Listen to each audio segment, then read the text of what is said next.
बिस्मिल्लाहिर्रहमानिर्रहीम। अज़ीज़ तलबा, मैं रईस इकबाल पंजाब कॉलेज कबीरवाला से आपसे मुखातिब हूँ। उम्मीद है आप खैरियत से होंगे। अज़ीज़ तलबा, आज का लेक्चर हमारा ग्रामर का है। एक लेक्चर आप इससे पहले ले चुके हैं इमदादी अफ़ाल का, और उसके बाद ये एक और हिस्सा ग्रामर का आज हम पढ़ने जा रहे हैं जो कि बहुत अहम भी है और आसान भी है, रमूज़ व औकाफ़। जैसा कि आप जानते हैं कि हमारी सेकेंड ईयर की ग्रामर के अंदर 3 हिस्से शामिल हैं। 5 नंबर का एक हिस्सा है और ये मरूज़ी पर मुश्तमिल सवालात इनके अंदर से आते हैं।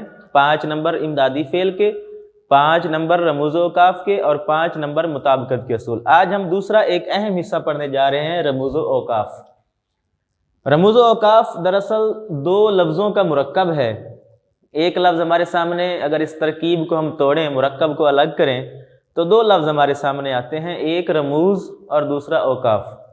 रमूज़ लफ्ज़ निकला है रम्ज़ से, यहाँ मैंने लिख दिया है, और रम्ज़ कहते हैं इशारा करना, निशानी को भी कहते हैं, इशारा करने को भी कहते हैं। दूसरा लफ्ज़ हमारे सामने मौजूद है औकाफ़। औकाफ़ लफ्ज़ निकला है वक्फ़ से, और वक्फ़ का मैनी है ठहराओ या क़याम करना। तो इस तरीके से 2 मैनी हमारे सामने आ जाते हैं, एक यानी इशारा या निशानी, दूसरा ठहराओ या क़याम।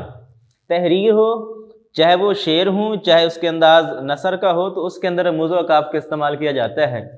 उर्दू अदब से पहले अगर इसकी तारीख़ की बात की जाए तो रमूज़ व औकाफ़ का जो आगाज़ है, इसकी जो इब्तदा है, ये मुसलमानों ने बगदाद और उंदलस से ही की है। उसके बाद ये कानून, ये असूल अंग्रेज़ी ज़बान में पहुँचे और फिर इनको बाकी ज़ुबानों से इकट्ठा करके उर्दू ज़ुबान के अंदर लागू किया गया। ये इसलिए भी ज़रूरी हैं रमूज़ व औकाफ़ का इस्तेमाल कि इससे तहरीर को अच्छे अंदाज में पढ़ा जाता है, इसका तलफ़्फ़ुज़ भी ठीक तरह से अदा किया जाता है, इसको समझा भी दुरुस्त अंदाज में जाता है, और ये तहरीर के लिए बहुत ज़रूरी हैं। ये अलामतें, यानी कोई भी जब हम तहरीर पढ़ते हैं तो कहाँ हमें क़याम करना है, किस जगह पर हमें रुकना है, कहाँ हमने जो है वो सांस लेनी है, कहाँ सांस छोड़नी है, अगर इसका हमें दुरुस्त इस्तेमाल आता होगा तो ना सिर्फ तहरीर हमारी जानदार बनेगी। आप इसके 3 अंदाज ले सकते हैं, यानी ना सिर्फ रमूज़ व औकाफ़ का इस्तेमाल तहरीर को बोलने में इस्तेमाल होता है, बल्कि लिखने में भी और तलफ़्फ़ुज़ की अदायगी के अंदर भी आप हर तरह से इसका इस्तेमाल करते हैं। मसलन मैं एक छोटी सी मिसाल दे देता हूँ कि रमूज़ व औकाफ़ का इस्तेमाल तहरीर के लिए कितना ज़रूरी है। अगर हम एक छोटी सी अलामत को भी तहरीर के दाएं बाएं कर दें तो उससे उस फ़िक्रे का मैनी या मतलब किस तरीके से अलग अलग हो जाता है। मैंने एक छोटी सी मिसाल लिखी है, एक फ़िक्रा लिखा है कि रोको मत जाने दो। इसके अंदर हम एक छोटी सी अलामत के इस्तेमाल करेंगे। अब ये एक सादा सा फ़िक्रा है, उस अलामत के ज़रिए कैसे इसका मफ़हूम और इसका मतलब तब्दील हो जाएगा। वैसे तो हम इसको पढ़ेंगे क्योंकि इसके अंदर अलामत नहीं है, तो हम इसको एक सादा अंदाज में पढ़ेंगे कि रोको मत जाने दो। लेकिन अगर इसके अंदर एक सक्ता की अलामत लगा दी जाए, सक्ता की अलामत से मुराद ये है कि सक्ता की अलामत जहाँ इस्तेमाल होती है वहाँ बिल्कुल थोड़ा सा क़याम करना होता है, थोड़ी सी सांस लेनी होती है, उसके बाद फिर अगला फ़िक्रा पढ़ा जाता है। तो अगर सक्ता की अलामत हम यहाँ लगाएं तो किस तरीके से इस फ़िक्रे का, एक छोटे से फ़िक्रे का मैनी तब्दील हो जाता है। मसलन अगर ये अलामत मैं यहाँ पर लगा देता हूँ मत के बाद, तो फिर इसको हम किस अंदाज में पढ़ेंगे? हम इसको इस अंदाज में पढ़ेंगे कि रोको मत, यहाँ सांस लेंगे, थोड़ी देर के लिए क़याम करेंगे, जाने दो, रोको मत जाने दो, यानी इसका मतलब ये है कि उसको रोकना नहीं है, उसको जाने दो। अगर यही सक्ता की अलामत यहाँ से मिटाकर हम रोको के बाद लगा देते हैं तो इसका जो मफहूम है, इसका जो मतलब है, ये यकसर उलट हो जाता है। क्योंकि अब यहाँ अलामत लगी हुई है तो हम इसको इस अंदाज में पढ़ेंगे, रोको मत जाने दो। यानी पहले फ़िक्रे का मतलब उस सक्ता की अलामत का ये था कि उसको ना रोको बल्कि जाने दो, जबकि दूसरे के अंदर जब हमने इसकी अलामत को थोड़ा पीछे लगा दिया, रोको के बाद लगा दिया, तो इसका मतलब बिल्कुल ही उलट हो गया, और रोको मत जाने दो यानी उसको रोक लो, उसको जाने नहीं देना। तो ये अलामतों का इस्तेमाल तहरीर के लिए बहुत ज़रूरी होता है। इसी के सहारे हम इसको पढ़ते भी हैं, लिखते भी हैं और दुरुस्त अंदाज में इसके मफाहिम भी समझते हैं। तो ये अलामतें हमारे सिलेबस में शामिल हैं जो MCQs की शक्ल में पेपर के अंदर आती हैं। उन अलामतों का आज हम इस्तेमाल पढ़ेंगे। सबसे पहली अलामत जो हमारे पास मौजूद है वो है सक्ता की अलामत। सक्ता, इसकी अलामत जिस तरह आप कौमा लगाते हैं, यहाँ पर लगी हुई भी है, इस अंदाज में लगाएंगे। इसका दूसरा जो नाम है, इसको वक्फ़े खफीफ भी कहते हैं। ये बात आपने जहन में रखनी है कि इम्तिहान के अंदर सक्ता की अलामत भी पूछी जा सकती है। वहाँ पर अलामत लिखने के बाद आगे 4 ऑप्शन नामों के बनाए जा सकते हैं। मसलन मरूज़ी इस अंदाज में आ सकती है कि ये अलामत लगी हुई होगी और पूछा जाएगा कि ये अलामत किसकी है। 4 ऑप्शन आपके पास जो मौजूद होंगे उसमें वो सख्ता का नाम भी लिख देंगे, वक्फा, राबता या ख़त्मा, तो उसमें से आपने इस अलामत के मुताबिक नाम की निशानदही करनी होगी। इसलिए सबसे पहली चीज़ जो आपने याद रखनी है वो ये कि आपने नाम के साथ उसकी अलामत को ज़रूर याद रखना है कि सख्ता के लिए ये कौमा की अलामत ही इस्तेमाल की जाती है और यही इसका अंदाज़ है। इसका दूसरा नाम ये है, इसको वक्फ़ खफ़ीफ़ भी कहते हैं। सख्ता को वक्फ़ खफ़ीफ़ भी कहते हैं और अक्सर पेपर में ये भी आ सकता है कि वक्फ़ खफ़ीफ़ किसे कहते हैं, इसलिए आपको ये पता होना चाहिए कि सख्ता के लिए ये कौमा वाली अलामत इस्तेमाल की जाती है और इसको वक्फ़ खफ़ीफ़ कहते हैं। इसकी तारीफ़ क्या है? मुख्तसर क़याम, यानी ये सबसे कम क़याम के लिए इस्तेमाल होती है।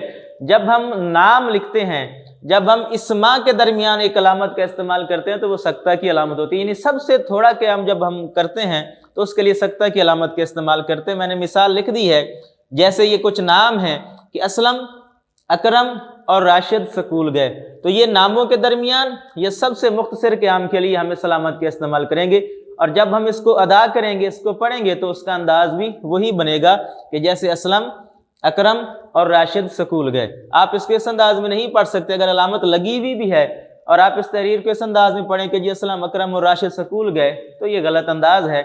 इसको अलामत के मुताबिक ही हमने पढ़ना है कि असलम, अकरम और राशिद स्कूल गए। तो सख्ता की अलामत के अंदर हमारे पास 3 से 4 चीज़ें हैं जो हमने याद रखनी हैं। उसमें सबसे पहली चीज़ कि आपको सख्ता की अलामत याद होनी चाहिए, इसका दूसरा नाम याद होना चाहिए, इसकी तारीफ़ यानी मुख्तसर क़याम के लिए कौन सी अलामत इस्तेमाल होती है, तो सख्ता की अलामत इस्तेमाल होती है। अक्सर ये आ जाता है कि अस्मा के दौरान यानी नामों के दरमियान कौन सी अलामत इस्तेमाल होती है, और ये मिसाल के जब नाम आ जाते हैं जैसे मसलन असलम, अकरम और राशिद स्कूल गए, तो दरमियान में हम इसी अलामत का इस्तेमाल करेंगे। ये सबसे मुख्तसर क़याम के लिए अलामत इस्तेमाल होती है। दूसरी अलामत जो हमारे पास मौजूद है वो है वक्फ़ा की अलामत। वक्फ़ा की अलामत कौमे के नीचे जब आप ख़त्मा लगा देंगे, फुल स्टॉप लगा देंगे, तो ये वक्फ़ा की अलामत बन जाएगी।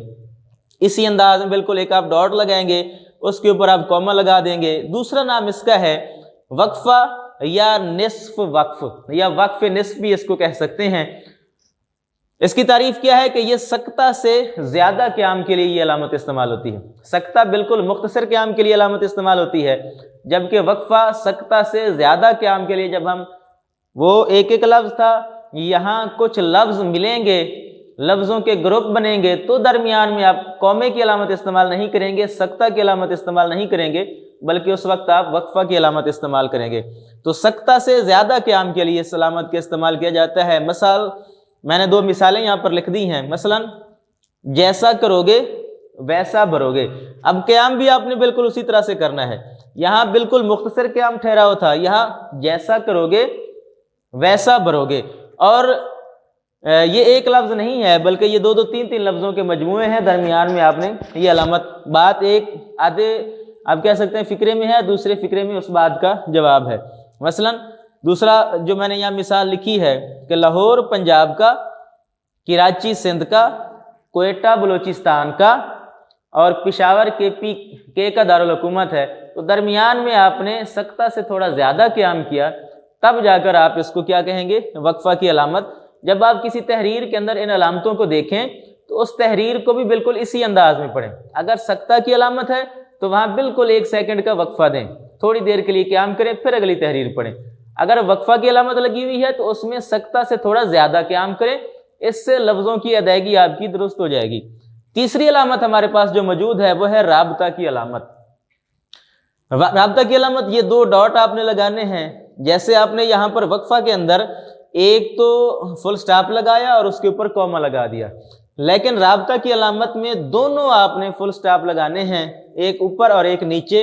इसका जो दूसरा नाम है वो है वक्फ़ लाजिम। ये अहम मरूज़ी है जो अक्सर पेपर में पूछी जा चुकी है कि वक्फ़ लाजिम किसे कहते हैं, तो राबता को वक्फ़ लाजिम कहते हैं। आपने एक चीज़ ध्यान में रखनी है कि अगर वो मरूज़ी इस अंदाज में आ जाए कि जी वक्फ़ लाजिम के लिए कौन सी अलामत इस्तेमाल होती है, तो फिर 4 अलामतें आगे लगी हुई होंगी, आपने उसमें से वक्फ़ लाजिम की या राबता की दुरुस्त अलामत की निशानदही करनी है। अब जब हम इसकी तारीफ़ देखते हैं और इसका तरीके इस्तेमाल देखते हैं कि ये कहाँ कहाँ इस्तेमाल होती है, तो सबसे पहले جو اس کی سادہ سی تعریف ہے وہ تو ہے جی وقفہ سے زیادہ قیام کے لیے یہ علامت استعمال ہوتی ہے، یعنی ایک ترتیب چلتی ہے ہمارے سامنے، سکتہ مختصر قیام کے لیے، وقفہ سکتہ سے زیادہ قیام کے لیے، رابطہ وقفہ سے زیادہ قیام کے لیے۔ دوسرا یہ قول یا فرمان میں یہ علامت استعمال ہوتی ہے، مثلا آپ جب کسی کا قول لکھتے ہیں یا فرمان لکھتے ہیں تو اس کے بعد آپ ہمیشہ رابطہ کی علامت لگاتے ہیں، اور پھر وہ جو قول ہوتا ہے اس کو آپ جو ہے وہ واوین کے اندر مکمل کرتے ہیں۔ مثلا میں نے یہاں مثال ایک لکھ دی ہے کہ قائد اعظم نے فرمایا، اس کے بعد آپ یہ رابطہ کی علامت لگائیں گے، پھر جو فرمان ہے یعنی کام کام اور بس کام، اس کو پھر آپ واوین کے اندر لکھیں گے، فرمایا کے آگے یا فرمان کے بعد۔ مثلا قرآن مجید میں ارشاد ہے یا آپ صلی اللہ علیہ وآلہ وسلم کا فرمان ہے تو اس کے بعد آپ یہ رابطہ کی علامت لگائیں گے۔ اور ایک اور یہ مکالمہ کے اندر استعمال ہوتی ہے، آپ نے دیکھا آپ فرسٹ ایئر کے اندر پڑھ چکے ہیں کہ جب آپ مکالمہ لکھتے تھے، مکالمے کے اندر جب نام لکھتے تھے اور اس کے بعد اس کی بات لکھتے تھے یا اس کی تحریر لکھتے تھے، اس کے سامنے آپ ہمیشہ اسی علامت کا استعمال کرتے ہیں۔ تو یہ اکثر مروزی میں اس ٹائپ میں بھی آ جاتے ہیں، اس انداز میں بھی آ جاتا ہے کہ مکالمہ میں کون سی علامت استعمال کی جاتی ہے، تو مکالمہ میں رابطہ کی علامت استعمال کی جاتی ہے۔ قول یا فرمان میں کون سی علامت استعمال کی جاتی ہے، قول یا فرمان میں بھی رابطہ کی علامت استعمال کی جاتی ہے۔ یا وقفہ سے زیادہ قیام کے لیے کون سی علامت استعمال کی جاتی ہے، تو وقفہ یا وقفہ سے زیادہ قیام کے لیے بھی رابطہ کی علامت استعمال کی جاتی ہے، اور وقف لازم اس کا دوسرا نام ہے۔ چوتھے نمبر پر جو اسی ایک سلسلے کی، اسی ترتیب کی ایک علامت ہے وہ ہے ختمہ۔ ختمہ یعنی فل سٹاپ، مکمل جب سلیش لگا دیتے ہیں، جب آپ بات کو مکمل کرتے ہیں، تحریر آپ کی اختتام پذیر ہوتی ہے، کوئی پیراگراف مکمل ہوتا ہے یا ایک فقرہ مکمل ہوتا ہے تو اس کے بعد آپ فل سٹاپ لگا دیتے ہیں، اس کو اردو میں ختمہ کہتے ہیں۔ اس کا دوسرا نام ہے وقف مطلق۔ اب یہ دو جگہوں پر آپ اس کی تعریف دیکھ سکتے ہیں، ایک ہے کہ یہ جب مکمل قیام ہوتا ہے، مکمل ٹھہراؤ ہوتا ہے، آپ کی بات مکمل ہو جاتی ہے، تب آپ اس علامت کا استعمال کرتے ہیں۔ دوسرا میں نے یہاں پر لکھا ہے کہ مخففات میں یہ علامت استعمال ہوتی ہے، مخفف کے درمیان یہ علامت استعمال ہوتی ہے، یہ مروزی میں اکثر آ جاتا ہے۔ کیسے؟ مثلا میں نے یہاں پر لکھا ہے ایم اے، درمیان میں آپ کون سی علامت استعمال کریں گے، ختمہ کی علامت یعنی فل سٹاپ کی۔ اکثر بچے یہاں پر کوما کی علامت لگا دیتے ہیں تو غلط ہو جاتا ہے۔ مثلا بی ایس سی، درمیان میں آپ کون سی علامت استعمال کریں گے، ختمہ کی علامت استعمال کریں گے۔ یا ایم بی بی ایس یا پی ایچ ڈی، جب بھی آپ کوئی مخفف لکھیں گے تو ہمیشہ درمیان میں آپ ختمہ کی علامت استعمال کریں گے، فل سٹاپ کی علامت استعمال کریں گے۔ یہ مکمل قیام کے لیے بھی استعمال ہوتی ہے اور مخففات میں بھی علامت استعمال ہوتی ہے، اور اس کا دوسرا نام کیا ہے، وقف مطلق۔ اس کے بعد اچھا یہ جو چاروں علامتیں ہیں اس کی ایک ترتیب آپ نے بنا لینی ہے، یعنی آپ اگر اس کو ایک ترتیب سے یاد کریں گے تو آپ کے لیے آسان ہو جائے گا۔ یعنی سکتہ مختصر قیام کے لیے، وقفہ سکتہ سے زیادہ قیام کے لیے، رابطہ وقفہ سے زیادہ قیام کے لیے، ختمہ مکمل قیام کے لیے۔ تو ایک ترتیب کے ساتھ آپ اس کو یاد کریں گے، اور ساتھ ساتھ ان کا جو دوسرا نام ہے وہ بھی یاد کریں گے، کیونکہ اکثر یہ ہوتا ہے کہ وہ ختمہ لکھنے کی بجائے یا رابطہ لکھنے کی بجائے اس کا یہ نام لکھ دیتے ہیں۔ یعنی آپ یاد رکھیں گے کہ ختمہ وقف مطلق کو کہتے ہیں، رابطہ وقف لازم کو کہتے ہیں، وقفہ نصف وقف کہتے ہیں، اور سکتہ وقف خفیف کو کہتے ہیں۔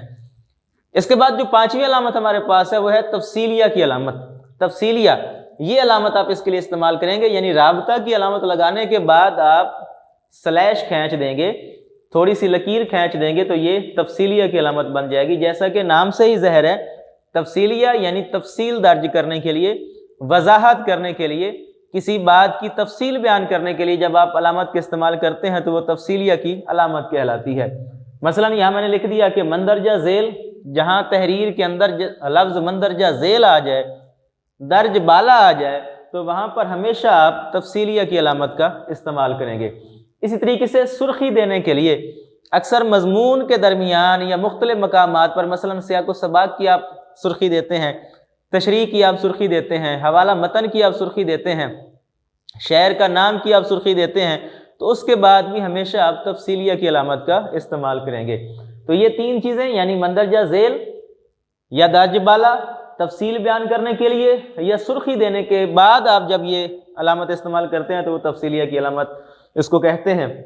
مثال اس کی سامنے میں نے لکھ دی ہے کہ سچ بولنے کے فوائد درج ذیل ہیں، یعنی لفظ درج ذیل آ گیا تو اس کے بعد جو آپ نے علامت استعمال کی ہے वो तफसीलिया की अलामत है। तो ये 5 अलामतें आज हमने पढ़ी हैं, ये बिल्कुल आसान हैं।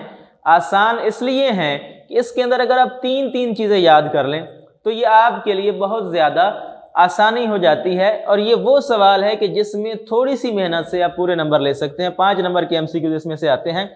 कौन सी वो 3 चीज़ें आपने याद रखनी हैं?